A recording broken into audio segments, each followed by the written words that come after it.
Beberapa rumah warga di Kampung Cibalagung RT 01 RW 03, Kelurahan Pasir Kuda, Kecamatan Bogor Barat, Kota Bogor, terendam banjir pada Selasa malam.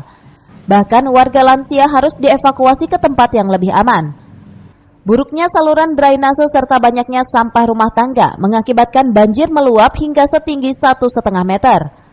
Menurut warga, kejadian ini kerap kali terjadi jika hujan deras terus-menerus dan berkepanjangan, sehingga air meluap ke permukiman warga yang tidak jauh dari saluran drainase.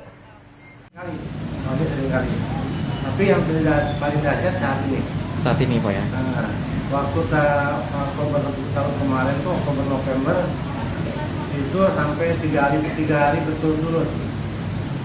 Cuma batasnya paling ya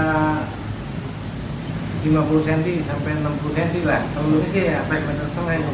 Oke. Nah Pak, kerugian yang dialami apa aja Pak? Kalau kerugian sih dari segi materi memang udah pasti ya materi.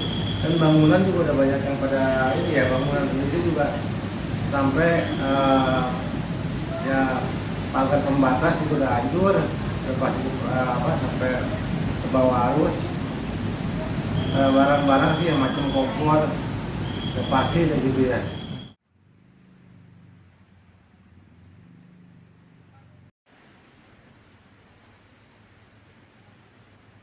Dari Kota Bogor, Herman Bons melaporkan.